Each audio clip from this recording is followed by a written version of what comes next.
There we go. All right. Welcome back to first FloTalks episode in a while. I know, it's been a hot minute. Man, a lot has happened since our last episode. I've lost my job. I recorded a full biography of my life. I fucking all sorts of shit. Yeah, I know. And you went on a titty excursion? Went on a titty excursion, helped someone get some new boobies. Yeah. That was fun.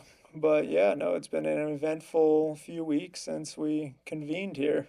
Yeah, I know. It has been eventful. I potentially corrupted the drive that has our last podcast on there, but I think I'll revive it eventually. So, You know, things well, happen, it's okay. what can you do? Yeah, for real.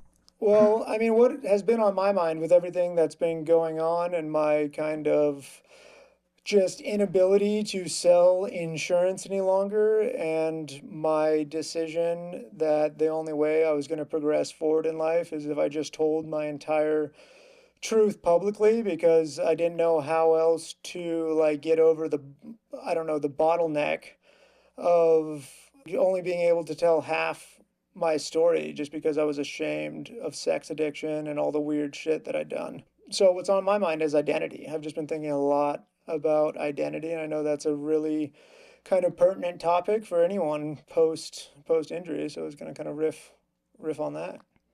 Yeah, I think after something catastrophic happens, it seems as though identity is one of the biggest things you question. What was your identity that you lost? What was it immediately about your identity that it didn't feel like you had anymore? I think like the physical world. I think when you're an extremely physical person that doesn't sit around all day, doesn't doesn't isn't the one that sits back when people are in need of help, whether it's friends moving, whether it's things around the house, or like outside work or whatever it is, sports, being an athlete, all of these things. Once I feel like that got ripped away, the question was like, who am I? Hmm. And I think that like when you start questioning who you are, because those things get ripped away, it makes you just start asking like why are we so attached to those things? And then what and has in what way has those things become really like what your identity is? And then do you continue pursuing towards that again? Or do you start molding yourself into somebody different that acknowledges the past but is now welcoming in this new identity? I mean, I certainly was pretty happy to try to just form a new identity. It was really, really difficult and it was super confusing and fucked up, but I definitely spent a lot of time missing my physicality and ability to help people and ability to just escape from my emotions through physical activity. I certainly miss the hell out of that, but my identity was just so fractured and fucked up before I even got injured that having to reevaluate it and dig into it and find it was the greatest blessing of my entire life. Like, it's the best thing that ever happened to me. Yeah, I mean, that's amazing. I had a good question and it just slipped out of my head. I'm kind of bummed about that. It'll find its way Yeah, back. it It'll will. sneak back in there. It will. It was around, you saying that like your identity was fractured prior to. Were you doing a lot of soul searching prior? I was doing a shitload of escaping and with occasional brief bouts of soul searching that resulted in just apocalyptic feelings of crisis because I just wasn't willing to face any of it. As you know, I had a sexual experience with a boy when I was 5 years old. And I identified that as meaning that I was gay and bad and evil and sinful. And I had wired that so deep into my subconscious that it had integrated itself into every single part of my identity and was deeply woven into the belief system about myself. And because I was suppressing that so much, that created a box of things that just weren't worthy for the world to be seen. And I just kept putting things inside that box. Like, number one, anything to do with all of the gay thoughts and actions that came from that. It slowly was more and more parts of my identity got associated with that, or just that I just thought there was parts of me that were bad that the world should never see, and I just kept putting them in that box, putting them in that box. And what inevitably happens, and I didn't understand until I started learning about Carl Jung and his idea of the shadow, and how, the shadow is the parts of ourselves that we deem unworthy for the world, but it just tends to also encompass all of like your most creative parts as well. Because all of that wants to come out so badly, it led to me having sex addiction where I would act out and do either all sorts of things, paying for sex, having gay sex encounters. And in that, it would create this like shame and guilt cycle where I started to truly believe, that if anyone ever truly knew me, they wouldn't love me. In this last 18 months, as I obviously exposed that to Kelsey and my family and all my closest friends, and I immediately realized Carl Jung was right. All of my most creative parts of myself were in there as well. And you just can't do anything in life until you fully accept yourself for who you are. I just wanted to live the fullest life I could. And so it's a mandatory part of it, I think. Yeah, like it was inevitable that it was going to happen. I mean, it was inevitable that until it happened, I was going to just be in A vicious cycle. cycles of turmoil. Because when you suppress something, you can only suppress it for so long, and then it just, that's a part of yourself, and it wants to see the light. That it's the shadow, and the only way to integrate the shadow is to shine the light on it, and it wants to see the light so bad. So it constantly, your unconscious mind constantly tries to do things that bring it out into the light. Like, with sex addiction and addiction, that's why addicts like kind of want to get caught. And when it's not secret anymore, it kind of, the addiction loses its power because it's in the light, and you're just constantly trying to bring it out whether you like it or not. It leads, Unknowingly. yeah, unknowingly, it just leads to cycles, because your unconscious is way more powerful than most of us give it credit for, and it just leads you to the people, the relationships. Like, have you ever heard of the theory of resonance? I'm not sure. Elaborate.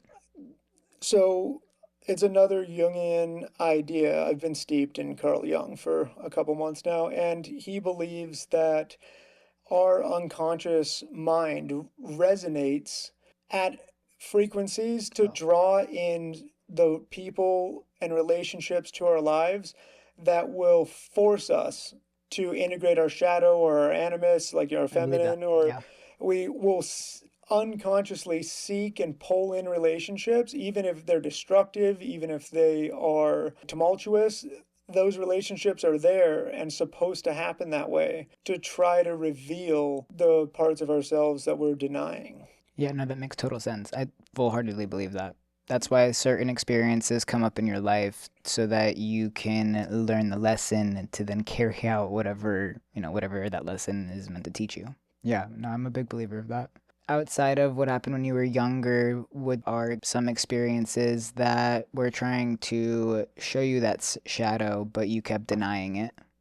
Oh my gosh, I mean, so many experiences. So I had this really intense, like, religious experience when I was driving back after I'd revealed everything to Kelsey, and she'd obviously dumped the fuck out of me.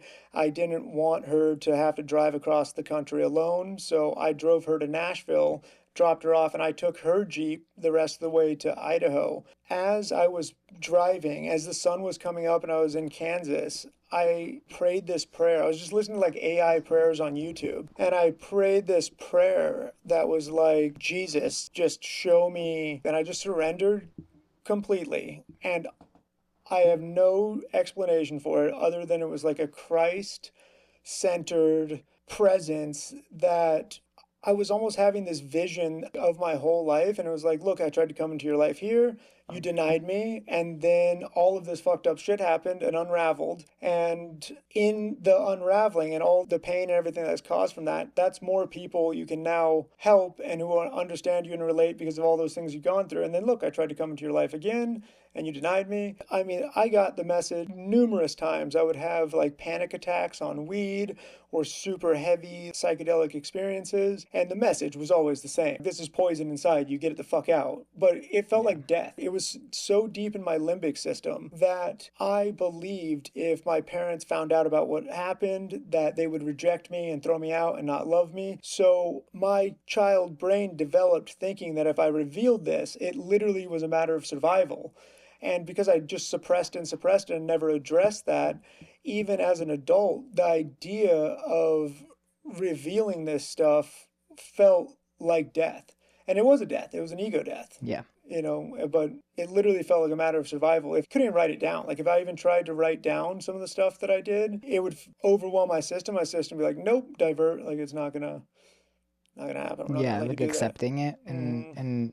and facing their shadow. The number of like thousands of opportunities to face it, like every message, every time I dug deep, I sought all these spiritual experiences, all of this meditation and searching and traveling the world and asking everyone I ever met what the meaning of life was and what their purpose was and how to be happy. All of it was this desperate search in complete vain to just do something that I could have done at any moment of any time. Like that's the irony of at any moment you can just accept yourself for exactly who you are, forgive yourself, and Right. it's over. I mean, there's a lot of work to be done after that. It's not like an instantaneous thing, but it's And available a to lot of work you. leading up to it. Right. I mean, it To took have the me, courage to be brave enough to receive that acceptance. yeah, and to truly believe that you're worthy of it. Right. The only way that I was able to do it, none of this would have happened if it wasn't for the breath work like we just did in the sauna. Because on those exhales, you're in that limbic system, down in that survival center of the brain. You breathe off all the carbon dioxide, so you can't transport oxygen to your prefrontal cortex, and then you're in, and that's where I was able to find these beliefs and start confronting them in these different parts of myself and stuff. And it was fucking gnarly. Yeah, I can imagine. Do you think it all happened exactly in the timing that it was supposed to, or do you feel like if it happened sooner, things would have been different? Like your scenario, like where you're at now in life, would be different. I am at the point where I don't even believe I had the choice for when it was going to happen. I Oh, believed it all happened exactly when it was supposed to. yeah, I really, really believe that we are operating in a way more limited capacity than we like to imagine. yeah. Free will.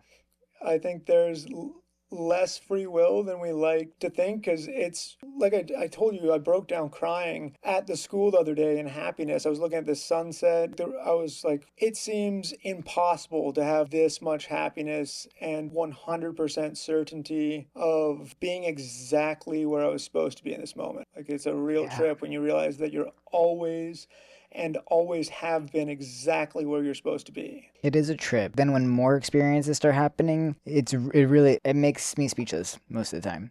I remember like at the beginning of my accident, I like went out. I think it was the first night that I had gone out since it, and I was still in like a sea collar. Like I went and like sang karaoke at Tayton's. I There was a lady that went up on stage, and I'm a pretty big like Fleetwood Mac, Stevie Nicks fan, right? And she had no idea who I was. That was her first time there, and she like went up on stage, and she looked at me and she's like, I have no idea who you are, but I see that like you're like a really big person, like that, obviously has worked here, and for whatever reason I feel extremely drawn to you, and like the song is for you. And then she sang Landslide and was so good at it, and I was like, what? Like this is insane. Like it made me so teary-eyed because I was just enamored by the fact of like this is insane.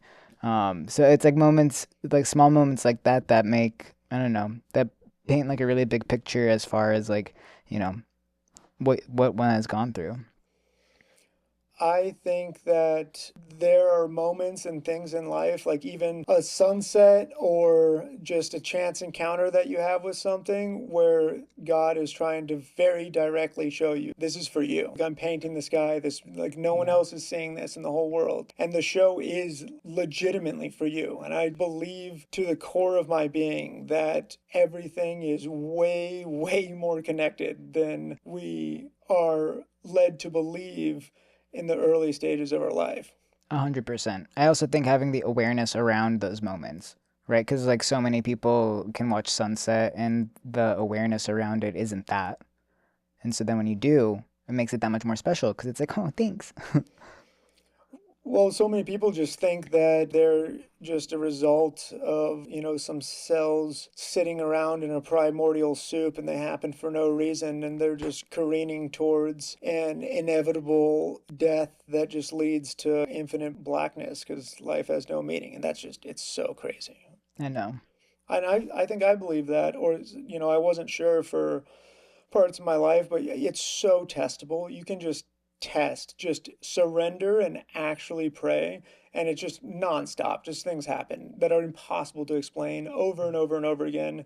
At the end, it just comes down to just being present, just being in this moment, fully immersed, not worrying about the future, not thinking about the past. If you're just in the present moment, you're never in that much pain, Yeah. you're never suffering that badly. Almost all suffering comes from imagining the pain you're in now out into the future or imagining future worries.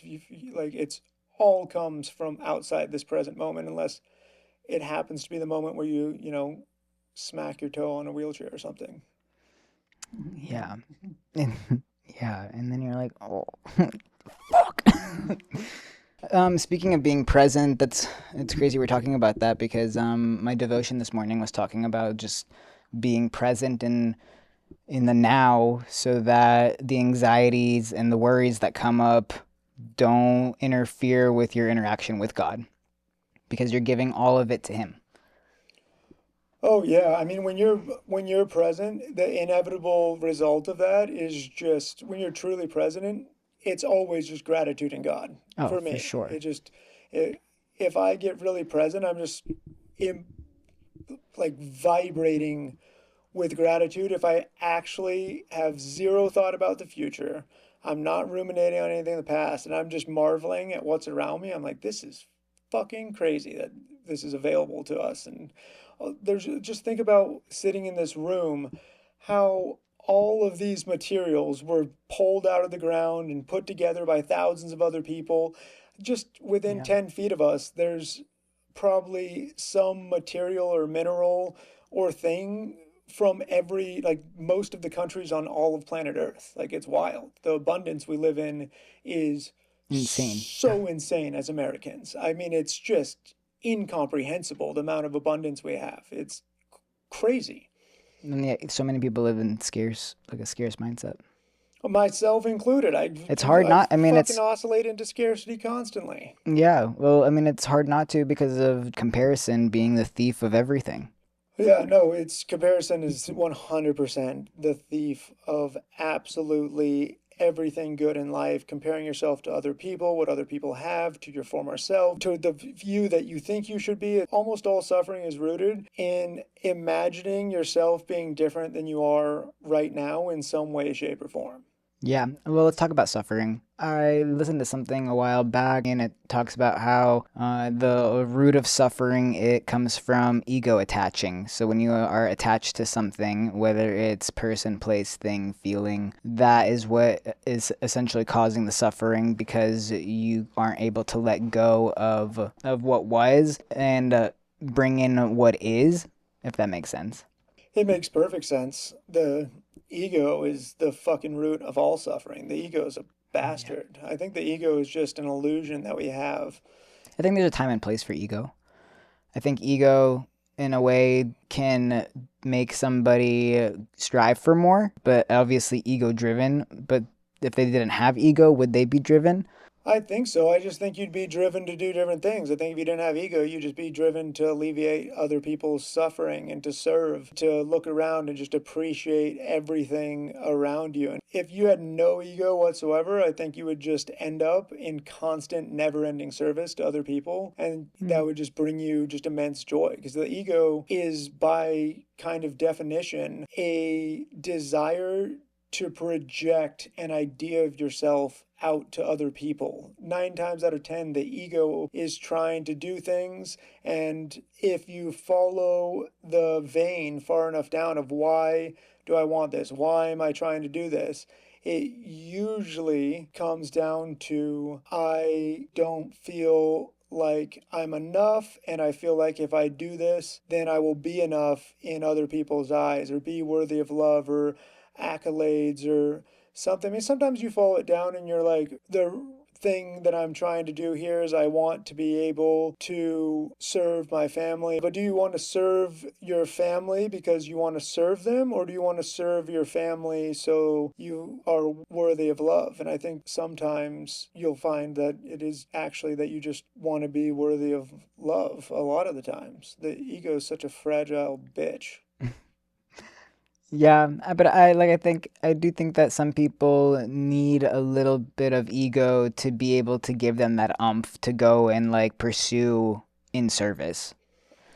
Yeah, and I mean, the thing is, if you don't have the ego there to drive you down these false paths and to get to the top of the mountain and realize that it wasn't enough, if you don't get to the top of the mountain through that ego drive, then you'll always have the excuse that if you had the money, if you had the fame, if you had the recognition, whatever it is, then you would be happy. If you never strove to get there and realize that it did nothing for you, then you might never be able to.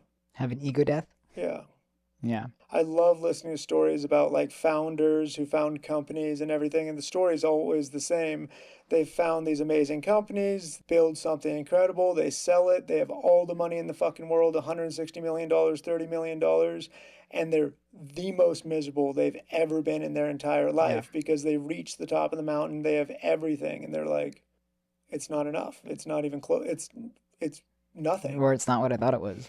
Yeah, because what we're ultimately all trying to do, I believe, is find a way to receive whatever love we didn't receive in childhood, unless you just had a perfect childhood with perfect parents and integrated everything from the start, then there was always this time in most of our lives where it didn't have to be as extreme as in my scenario where I didn't know whether or not I was gay and just fractured myself completely into pieces. Normally, when we go into adolescence, we decide, oh, there's these parts of myself that are weird. I need to conform and be more like the world. And we do that so that we can be accepted and loved. And so, even if we got everything from our parents, we normally do some sort of suppression of ourselves. I think all of it is just this big, hilarious journey to realize that we were enough all along because God created us exactly how He wanted us to be and gave us each the full capacity to serve by simply just being ourselves. Do you think that people, not that they're chosen, but the ones that go through extensive amounts of suffering, go through that suffering with the idea that they now have a responsibility to carry out? I personally believe that prior to coming to Earth, our soul or spirit chose the lessons that it wanted to learn and the amount of suffering it was willing to experience to learn those lessons. And so for me, I always believed that suffering had a purpose. I always believed that Yeah. in our suffering is where we learn to alleviate the suffering of others because I would never have had such a I fucking hate suffering now. I've suffered so much in the last 20 years, but especially the last 6 years, that all I want in this world is to alleviate someone else's suffering, whether it's through truth, whether it's through just being there for them and listening to them, whether it's by giving them money or resources or a place to stay. Like that's all I want now. Nothing else means anything to me other than being able to help other people. Like nothing else makes me happy. Like I just want to be of service. Nothing else feels good at all, really. I mean, experiences are fun, like doing really cool things, seeing beautiful shit is cool and all, but nothing gives you deep satisfaction like just being able to help another human being out however you can. 100%. And I think that that can tie back into the whole identity feeling lost.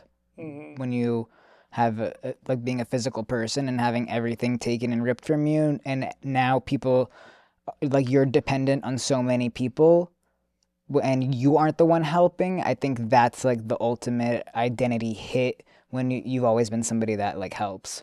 It made me suicidal. I mean, I genuinely did. I felt like such a burden. And it was so painful to just not be able to provide for myself and do everything that I needed to do and to be a cost to everyone around me. It crushed my identity into oblivion. I mean, I genuinely did not want to be here anymore. I just knew that killing myself would hurt people in my life so much. But from a personal perspective, that's all I wanted in the world. I wanted to die so badly between the pain, the feeling like a burden, and all of it. Death seemed like the best thing ever. Yeah, like your reality was just too great to bear because you just never thought you would be living in it. I never could understand. I mean, being such a lover of life and really enjoying all parts of it, I never understood or had a lot of empathy for those that did take their life up until the reality I was facing seemed too great to bear. And when I had spoken, out loud saying that I would rather have died that day or I'd rather not be here, looking back, it's like, whoa, reality was really that rough to actually be thinking that, feeling that. Not that I would go and do that, but those thoughts were there because it was just too much. It just seemed, because you are a burden, like you do feel like a burden. Even if people are like, you're not a burden, like things happen, like we're here for you. It's like, yeah, but like you're not living in it.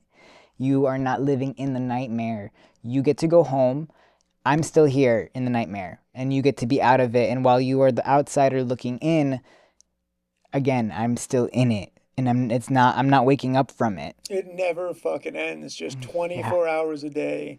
So, Yeah. like, for me, it was the not sleeping, like, waking up every hour in excruciating pain, just Oh, shitting blood and like having all of these gut problems. And just the level of suffering was so fucking crazy. And it was just an onslaught for years and years and day in and day out, man. only tiny little glimpses of relief from it. It's actually crazy how much of a fucking nightmare this life can be. Yeah, and some people have no idea. I had no idea before. I had no idea. I did not know. I thought Yeah. anyone who experienced as much suffering and pain as I did would just die. I didn't know you could. I thought your body would get used to it or it would normalize. I didn't know you could be in sustained 10 out of 10 pain for years at a time. That's crazy. I mean, you've gone through way more suffering than what I've gone through. And I mean, the things that you've told me are just, I don't know. I mean, I'm happy that you're still here. I mean, all suffering at the end is self-inflicted. It really is. It's harsh to say. No, I mean, I think that's true because it's your thoughts around, it's the narrative that you play around the suffering, It's or how much you attach to the pain. pain isn't suffering. Yeah. Thinking is suffering. Thinking Yeah. about pain is Yeah. suffering.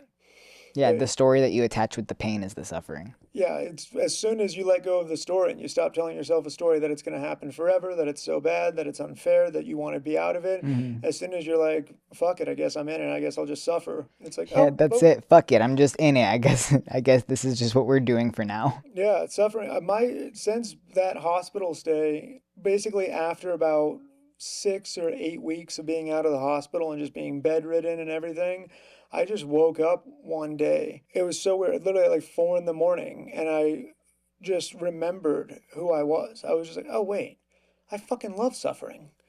Everything Yeah. I did prior to my injury was to see how much suffering I could withstand. Why am I resisting this? I love this shit. And ever since that moment, I get trapped in it sometimes, but it's been pretty much just chilling since then. The only suffering that I really had was trying to sell insurance. Do you think the suffering that you inflicted upon yourself prior to even touched like the surface of what you have gone through since? No, no, not at all, because there was always escape from it. It was so easy to escape. Just go for a run, go for, I mean, do hop on an app and find some weird sexual experiences. Like there was always a way to Escape. escape from it. Whereas when you're paralyzed and crippled, and like my biggest thing was having the gut problems that depleted my energy. I had no, not sleeping, the gut problems, the depression. I just had no energy to even get out of the suffering. What finally allowed me to consistently defeat that is just being like the next 60 seconds. Just crush it for 60 seconds and then you'll figure it out 60 seconds later. I was like, because I kept extrapolating. Like I would think about, I need to get up, I need to get out of bed. And then I would imagine getting out of bed and wheeling to the door and Yeah. like being in pain out in the next place. I would pull all of the next hour of pain into that present moment and then I would defeat myself and not be able to get out of bed. So now I just tell myself, like, just crush it for 60 more seconds and then figure it out from there. And that's worked. It's brings it back to you're just in the present moment. If you're just doing the absolute most high impact thing that you can, for the next 60 seconds, then you're good. And sometimes that thing is my major problem was I used to anytime I wasn't being productive or doing something, I would just torture myself. I would just absolutely torture myself. It turns out that just having the fucking grace to say it's okay to rest, it's okay to chill, you'll rebuild your energy, and then you'll get going. Yeah. And to enjoy the chill and to enjoy the relaxation, I was just go, go, go, go, because I felt like I wasn't enough and that I had to get to some future destination and accomplish all these things so that I would be enough. Right. I told myself that I wanted to, since I was 16 years old, what I really wanted to do was buy a big wilderness property and have all my family and friends there through whatever I had accumulated, help other people escape from the work and the lives that they didn't want and give them a place and an opportunity to fulfill their maximum potential, which is exactly what I still want to do. But before I wanted to do it, because I thought if I did that for everyone else, then I'd be worthy of being loved. I didn't know that's why I wanted to do it, but now I want to do it just because like that would be fucking dope. That'd be awesome. It would be awesome. What's like the paint the dream? My dream is to buy as much property as I possibly can up somewhere in the mountains where there's geothermal energy in either Montana or Idaho, and then just build a wilderness retreat with a music studio on it, like a bunch of different types of saunas, tap into the geothermal so everything's heated by the earth Nice. itself, hot springs, do a type of thing where there's multiple cabins that can sleep X number of people. And people can, either influencers or corporation, companies can hold like corporate events there. I can hold events there and people can just unplug from the modern world and It'd be come to a awesome. place that has all the healing modalities, pulsed electromagnetic field stuff, and even work with like a local doctor in the area that can do blood work analysis, and I can have the opportunity to cook and feed people like rich, deeply nutritious food based on whatever diet is optimal for them or that they just want to do if they're, Yeah. cater to whatever they are. Because I've been everything. I've been fucking vegan and carnivore and low FODMAP and gluten free, and I've done every diet imaginable known to man. So I know they all have their time and place in a person's life, so I'll cater to whatever. Like that's the dream. But first, I want to fucking circumnavigate the world in a sailboat. Yeah. How's that all coming along? I mean, it's going. We're just trying to, my first step being unemployed is I just need to get an income going online, which now that I've just defeated this shame guilt, unworthiness thing that I had going on, I think is going to be relatively, not easy, but it's actually going to be possible now because I don't have all these fucking limiting beliefs of what I deserve and Yeah. don't deserve tied up into it. And then the catamaran market is collapsing right now. It just happens to be like the best time ever to buy a boat. And so a lot of people are willing to like own or finance boats and stuff. So it's just, yeah, it's going to be a matter of making it happen. And who knows in what capacity it will start. I might get a really small, like Gemini 105 MC, which is a really small catamaran, and just start in the Caribbean. I got to fucking learn to sail and shit. True. Um, Do but you know like what the first route would be? Yeah, so it's called the milk run. I mean, it is the equatorial circumnavigation of the world that you go from east to west so that you're almost constantly in favorable trade winds and Okay. currents and I remember you everything. talking And about that. Yeah. you can weave between whatever part of the equator is having storm seasons. You can avoid the storm. So it's like a very beginner level of sailing is just stay equatorial and go east to west. It's called the coconut milk run or the milk run, and you just stay where the coconuts are the whole time. Stay where the coconuts are. That's awesome. When it so I'm assuming you just stay on islands and stuff when the seasons come through. Yeah, if there's any storms or anything, if it's cyclone season and you happen to get trapped in a place where there's cyclones, then you go to a marina and tie the boat up. Or True. if you're going to get nailed by a crazy cyclone, you put yourself in a bad position. I mean, maybe you have to um, take the boat out of the water. Even, I mean, I don't. Yeah. My knowledge is based entirely off like watching YouTube videos of other people sailing. So I I have a mean, lot to the learn. best anecdotes are the ones that have already done it, you know? Yeah, That's how you get the most information, really. it's way more chill. Like it's very difficult and intense, and like it's a whole insane lifestyle, but it's way more chill than people think it is. Yeah. There's tons of people out there just sailing around the world, like Yeah. tons and tons of people in all sorts of different crafts. There's some like 75-year-old woman who's circumnavigated the world multiple times solo. Really? Yeah, Good for her. so good for her. She's a Yeah, it's fucking amazing. badass. Yeah, that's awesome. I don't you just like there's like all these documentaries on like Netflix and stuff. I think there's I don't remember the chick's name, but I remember watching it and it looked pretty rough for her. I mean, she made it out and like did it, but it just seemed kind of rough. Was she solo? Yeah, I think so. Yeah, I mean, being solo is fucking insane. That's Yeah. so hard on your psyche and mind, and it's so much work. I don't want that at all. I want to be on a big ass catamaran that has multiple cabins inside it so I can have all of my friends and family and anyone who wants to pick up random people on islands. I want it to be Yeah, a a full party. blown social event. I don't want any solo shit. Fuck Yeah, that. That's lame as that'd be super scary. fucking. It's cool as it's an incredible feat of like human endurance, but this life is better shared. I don't want to Oh, for fucking sure. be out in the middle of the ocean by myself. I'd be cool for.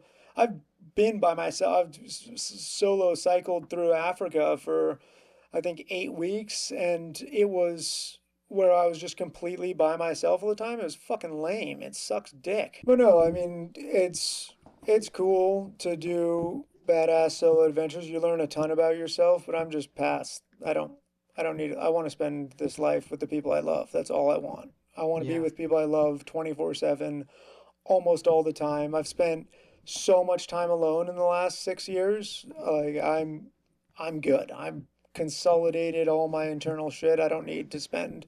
You did Uh, the healing. Being alone is super super healing. Gotta get comfortable. I mean, I'm happy alone now. Oh yeah, It's being a, alone is definitely healing. And yeah, you have to get comfortable being alone because if you're not comfortable in your own presence, how are you supposed to be comfortable in other people's presence? you're not. I mean, just never going to be. You're Yeah. just going to be constantly wondering what they're thinking about you and and it's all just either that or you're just going to be. What most people do to cope is they just constantly criticize other people or think about what other people are doing and what it means and be embarrassed for them and everything. When in reality, anytime you're judging or criticizing or basically thinking anything about another person that's positive or negative, it's just a direct reflection on yourself. Definitely a projection. Like people outwardly project all their internal feelings based off of you, or you can just tell with the judgment that they hold towards others. Hmm. The biggest gift in totality of everything that I've gone through and all this shit and all this self hatred, the biggest gift that I've received is the fact that because I thought I was so shitty, I thought, and I was trying so hard to be good, but I just ended up being a cheater, a sex addict, a drug addict, a thief, a fucking liar. I just turned into all these bad, shitty things, despite the fact that I wanted to be good so bad. And so it's given me the ability to just love anyone exactly where they're at right now. I don't I love judge. that. I will find myself having some judgments of people, but it doesn't stop me from loving them. It doesn't stop, like I can overcome anything that anyone's done has led to everyone tells me things that are like I've never told this to anyone before Yeah, you hold a safe space. because I'm just like, how am I going to judge you? I mean, like, I'm literally like a cheating, gay, sex addict, fucking drug addict, retard. Like, how, I mean, how am I going to judge another person? Like, I didn't want to be any of those things. I tried very Right. hard not to be. And here I am. Whoops. I mean, everything happens for a reason. Now you get to help other people that are maybe going through similar things. More people are going through it than you think. You get on those apps, there's a lot of people. You I should can only imagine. check your husband's phone, see what he's been downloading, because it is way more common than people uh, think, uh, especially in 2026 and stuff. I think it's been progressive. I think there's a huge surge in men getting on there and seeking that because people are just desperate for connection. And it's so I think, weird out there now between women being super overvalued sexually and men being just incredibly undervalued across the board in general.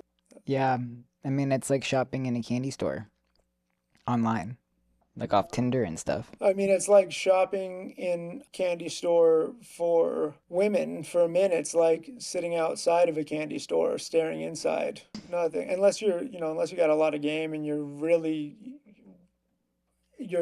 putting out all the social cues, all your pictures are perfectly right. But even But even just learning how to connect, I think that people just are having an extremely difficult time connecting in general and having conversations that are actually in depth and not superficial. That's something that I've noticed. That's like it's extremely difficult to find people to have conversations with that are not superficial. I think also COVID in 2020 really fucked all of that up because of isolating everybody. And so then all people had left was online. So the online world, you can have so many friends online, and then as soon as you get out into the real world, people have no idea how to interact with you. And that is scary. it's really weird. I have no chill, and anytime I'm alone with anyone, I'm just like, tell me the meaning of life. What's the worst thing you've ever done? What's the Yeah, yeah, like or just an engaging conversation. I like, I when I'm starting to get to a point where like when I meet somebody, instead of asking like how are you doing, I'm like what's the best thing that happened to you this week, so that it's like automatically them like, oh, I gotta actually think about that. Hold on, Otherwise, it's just the same. Oh, same shit, different day, or busy, but we're good. And it's like, fuck. I'm like, can we just talk about something else? Can you ask me like a stimulating question, and then I ask you a stimulating question? It's so hard to find people that actually know how to have a conversation, and then you finally find people to have like good conversations with, and it's like a breath of fresh air. When we were talking in the sauna earlier, I didn't realize how much of an impact. I mean, I've always known that connecting is a big part of my life. It's like one of the number one things that if there was one thing that I could tell people to do, it's just like go out and connect and like talk to as many people as you can, love as many people as you can, share what you can, be vulnerable, XYZ. And then, towards the end of 2025, well, really since the accident, for me, being out of the bar and not being around so many people and having, not that I'm isolated at home, but I'm kind of isolated at home because I now work from home. So I'm not around the social engagement anymore. And I started, you're just like sitting in your thoughts. And granted, there's only so much you can do to dissipate the thoughts, but the mental noise was building up so much until I finally started having like real conversations and was around people that gave me stimulating, engagement. And now all of the mental noise that was there has dissipated because you're now taking all of the thoughts in your head and actually expressing them out loud to where you're able to now focus on work. You're able to focus on content. You're able to focus on things outside of just the mental turbulence that's happening inside your head because you're actually having conversations that are mentally stimulating. For sure. Yeah, no, I mean, I'm super grateful to live with roommates who are both like talking about trippy stuff and life and everything. But I'll just be on my way to the kitchen or something, and me and Jim will drop into a conversation about like the theoretical physics and black holes, or just, Yeah. and it's really nice. There's some people you meet that are literally like a computer program. They just have default responses to things. They want to keep things surface level. If you try to dig any deeper, it gets super awkward, or they just make a joke. You can Yeah. usually pierce through if you're alone with them on like prolonged basis, but they don't want to rock the boat. And if you dive deep into the shit, you might find out you're in the wrong career, the wrong relationship, in the wrong geography. And once you find out, there's no going back. You're just gonna have this quiet desperation inside you to escape. And no matter how much you suppress it, it's just there. Whereas if you just never bring that into the light, then you can exist relatively in peace and just inoculate yourself with scrolling and weed and alcohol Yeah, and distractions. distractions and feel kind of okay, I guess. Do you just feel like a human that just takes up some space? You don't even think that far. You just don't. True. You just This is don't. true. You just ignore all of it and proceed and just eat the standard American diet and get more inflamed and more fucking dumb. And then, you get to be 65 years old, find out that you have a horrible chronic disease, and you can't believe that it's so unfair. And you just ask the doctors to fix it for you, and they give you some pills, and it makes it a little bit better. And you've waited your whole life to experience life and finally do the things that you want to do, but now you're old, crippled, sick, and you fucked up. And And then you realize you wasted your whole entire life chasing the wrong things. yeah, or you just drink more and take more pills and Yeah. just keep going to the doctor and being like, I don't know why I'm so unhappy. And they're like, let's just take some Xanax, bro. It's funny, but it's not because it's so true. It's the destiny of so many people. So many Yeah. people have chosen to stay asleep. The first rule of the game of life is you forget that it's a game. And some people just will never wake up to the fact that they're in a game, that they can do whatever the fuck they want. They're free. They have all these societal constructs that and the things that they have to do, and all those things that they have to do are generally to be perceived by other people in a certain way. Ego. Ego, it's a brutal one. As long as you're living your life for other people's perceptions of you, it's going to be rough. It is gonna be rough. And I mean, but it's rough only if you choose to have the awareness that shows you that it's rough. Everyone I know who chooses to live that way either binge drinks or eats a bunch of fucked up food to keep themselves just suppressed, or they watch endless Netflix shows or play endless video games, or at best, maybe they just stay in constant motion and are building things. That's a kind of good case scenario where some people just stay so busy where they're constantly building something and Yeah. they're always gonna be happy and gonna address all this shit when they get to this certain level. Some people live pretty phenomenal lives on that path where they just are always on a mission to build the next thing or have the next intense experience. That's Yeah, what I did before. they're taking that energy and making it useful rather than running away from it through distractions. But I mean, I guess technically it's a distraction by staying busy and doing all these things, but at least it's like a productive distraction. And can end up being in great service to others. That is best case scenario is you stay asleep and don't want the full spiritual peace that you could have, but you just still accomplish and do a lot of I did so much shit before I was injured. I mean, I went to 15 plus Yeah. different countries and did all sorts of cool shit. I was in full perpetual never ending chaos and motion from age 12 or 13 until I got hit with the accident. I mean, I just did shit from the time I woke up Yeah. Same. until the time I went to bed, and it was pretty awesome, to be honest, because I Yeah. was fully Yeah. asleep and I was just out to. No, living in bliss. It's great on the other side of all of the work and everything, but being asleep and in ignorance is fucking awesome. I mean, I loved it. I was having Same. a I I blast. ride that wave with you. It was punctuated oftentimes with just turmoil beyond belief. And but then I would find a way, fuck, inject, snort, run my way out of it. You know, I'd find just peak experiences to mask reality, just to escape. And it was super fun. Like I wouldn't trade that time asleep for the world. Well, I mean, Learning if you shit were sucks. awake, yeah, if you were awake, like, would you have been through those experiences? What if that like all leads you to being in the state that you're in now? Obviously, it did. So it's like it has all purpose. Yeah, no, if I was awake, I would have built a super deep community, probably in the place I was from, and just enjoyed every waking moment with the people that I love, and everything would have been different. There would have been none of that compulsion to seek and need to see and understand every single thing. And Right. like, I want to sail the world because I think it'll be fun. But my main reason for like really wanting to do it is so I can pull people into adventure, and I'll have a sailboat that can accommodate them, and it'll be sick. It's just an opportunity to deeply connect with people.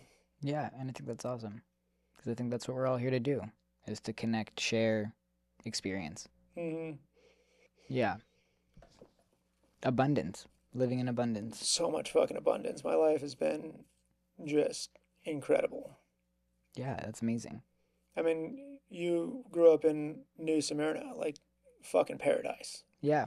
I mean, what a place. Out of all the places you could have been born, I mean, you could have been born in fucking the Democratic Republic of Congo or something.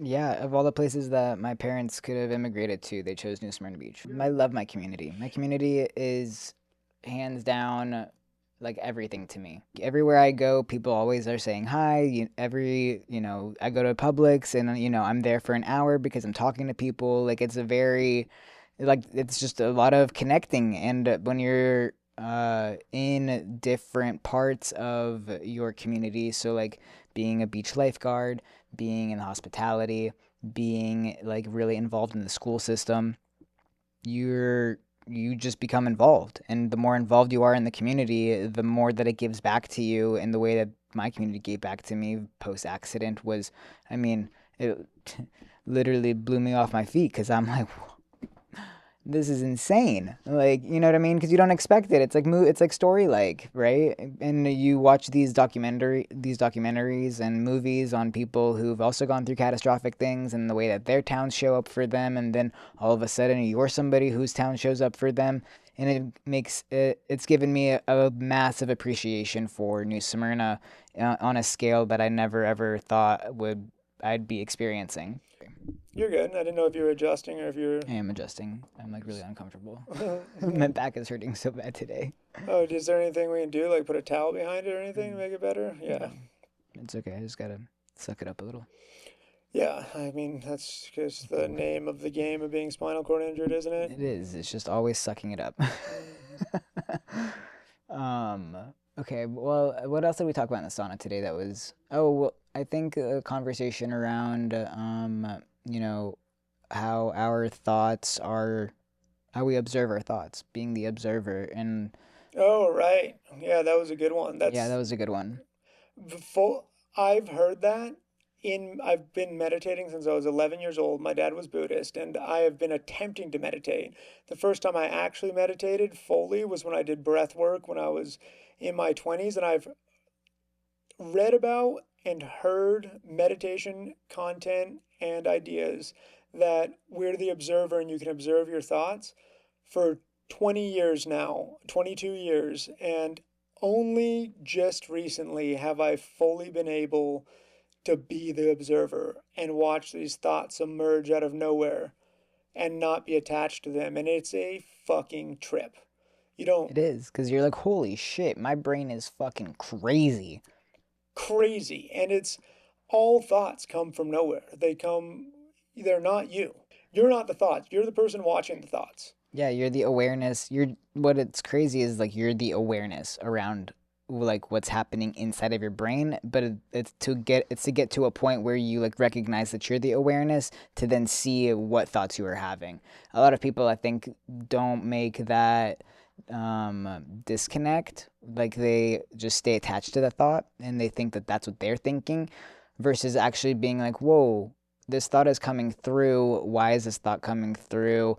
And what like I'm now seeing this thought versus just attaching to it. It's impossible to fully explain until it happens to you. It seems as though you have to like meditate to do it. You have to just sit and And yeah, and just let the thoughts come through and just mhm, observe the thoughts coming through because they say like in meditation a lot of people are like, well, I get so distracted, and it's like that's the point. You're supposed to be distracted in meditation because you're just supposed to like see the distraction. mhm. It's just about being present and paying attention to it, and you pull yourself completely into this moment. And when you're actually inside this moment, you're able to realize that those thoughts are not you and that they're coming out of nowhere. And because most of us have been controlled by our thoughts for most of our lives, that's why I felt like I didn't have any control of anything that happened to me. Because I was like, I didn't want to do any of the bad things that I did. And I didn't like, I just was kind of led along. And that's because I wasn't separate. The thoughts were just, I thought they were me. They were just taking me on a fucking trip. I'm spun out. All of this has just fully happened. I set out on this journey in August 20 or July 2024 when I was at that music festival and had a complete break with reality on ketamine and saw that I had to extricate all of these secrets and then this denied version of myself. And that was, roughly 18 months ago. And just this last like 10 days did the full integration and acceptance happen where I'm able to talk about the gay sex addict stuff and it doesn't feel like anything. Like it's just You detached. whereas before I would be having this conversation and just the idea, I would be thinking of, one person in my life that didn't know, because still the vast majority of people who know me have no idea any of that happened. All the people that matter most in this world to me, for the most part, know, or I just already know how they would feel about it. Some of my family definitely is going to find out soon that won't receive well. Who's Not your problem. conservative. It's just not your problem. It just doesn't. I don't Yeah, it's like. not your It's problem. so funny. I have been editing my book and all the transcripts using ChatGPT, and yesterday I put into ChatGPT everything you've known about me over this last year. If you had to boil it down to one single thing, what would you say is my biggest problem or hindrance in life? And it was like the weight that you put into other people's opinions and ideas about yourself. It seems as though you've integrated that and overcome it, but if you haven't, that's the thing. And I was like, Nice. damn, ChatGPT, you nailed that one. Like, Yeah. Finally did something right. yeah, I was That's cool. I think a lot of people struggle with that too. Making like putting a lot of weight into other people's perceptions of them. And that's what makes them do a lot of the things in their life because they are just afraid of what other people are going to think. Or they're not or they don't do things because of what people are going to think. I mean, for me, not that I ever was afraid of what people thought of me, but my my journey into pharmacy was very much so because I was a high achieving student and it was just the safe route. And, I really did put a lot of weight into what my parents thought. And that essentially pushed me into a direction that I didn't necessarily want to do, but I did it because I thought that's what I had to do. And I was really worried that if I didn't do it, how would it be perceived? So I think that having that awareness around, and seeing that it's super important. And like I said, I do think that more people do struggle with that. Yeah, so many Indian doctors just suck ass because they're only a doctor because their parents wanted them to be a doctor. So other people, it's like a multi-layered thing where the parents made their kid be a doctor so that other people would think good things about them, and the person became a doctor so their parents would think good things about them, and just now a whole life is just not living out to its maximum potential because Right. it's the thing. It is the thing that holds 99%. I'm firmly like 99% of people who have not gotten to the position they want to be in or are in some state of suffering. It's because they are making decisions or not taking actions because of other human beings' thoughts or potential thoughts. Yeah. Because that's the craziest thing is you don't even fucking know what other It's people all are like gonna think. hypothetical. It's like the what if. Like what if they think this? Well, like what if they don't think that? And no one gives a shit. That's the Yeah. craziest thing is Everybody's like so involved in their own world. everyone's so worried about what other people are thinking about them. Like they just, no one gives a shit. No one cares. No, no one cares at all. I mean, I had unimaginable amounts of shame and suffering because, like, the greatest source of shame, obviously, was having had all of these gay sexual encounters that I was hiding because that was what was tied to like the survival part of my brain. And I had so much shame and suffering and everything tied up into it. And it tripped out a couple of the people that I told, but most people were just like, holy shit, that's weird, dude. That's crazy. I still love you though.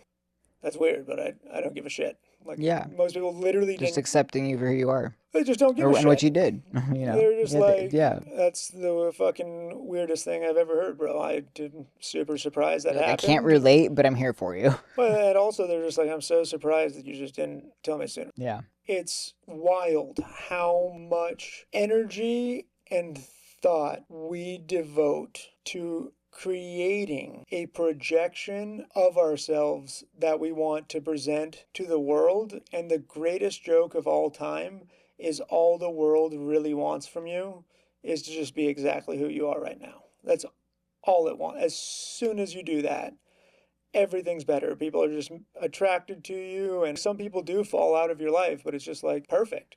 What an Yeah. ideal case scenario is to not have you around me because you Can't. don't like Yeah. me for who I am. So why Yeah. the You can't hold space for me, this and you can't hold space for all of me. this life is just way too short because I don't do that to anyone. I mean, some people I just blatantly don't want to be around for Yeah. whatever Definitely. reasons, and that's okay. But I hold space for everyone, so why would I accept any less for myself? Exactly.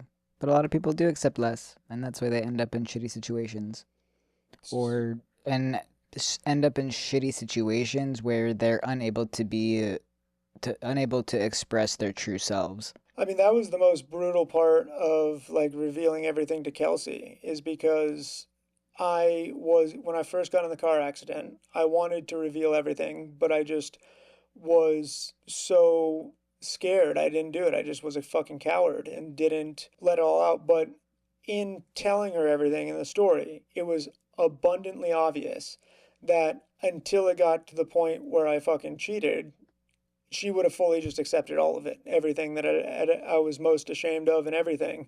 And that was the the most painful part was the pain that I inflicted upon her, like beyond any shadow of doubt. That was a billion times more pain. But the most pain I experienced selfishly was the fact that it was, yeah, I would have been accepted the whole time if I had just authentically been myself and owned up to it. And then it would have prevented that acting out and shadow self and addictive behavior and all, it would have prevented everything. And Right. it was always so easy. It's always as easy as just face the consequences now, own up to some other human being, share with some other human being every single thing about yourself. And if you've done some really horrible shit, there's going to be consequences. Like you might lose relationships, you might have legal trouble, you might Yeah. have whatever, but until it's out there, it's going to be in your soul, poisoning it.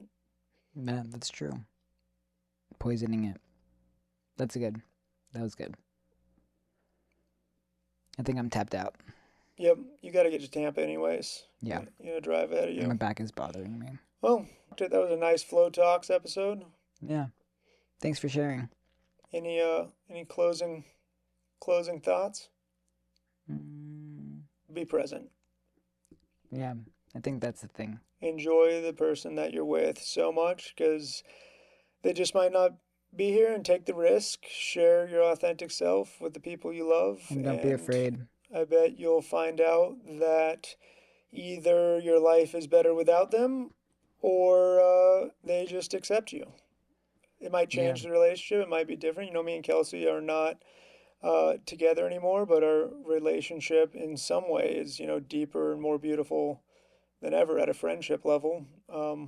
But you That's know, beautiful. you can't you can't ever ask someone to stomach betrayal. It just, you know, you got to tell them though. Just don't let that shit poison your life. It's ruining the relationship anyways. The relationship is fucking doomed no matter what. Right. Yeah. So yeah, well, fuck yeah. Flow Cool. Talks is back. FloTalks is back. Rocking and rolling. Later, guys. We will see you next week. Sounds good. You'll be here next week, right? Yeah. Oh, yeah, it'll be on Monday. Yeah. Cool. Yeah. Peace. Yeah. Well, next week is actually my life day.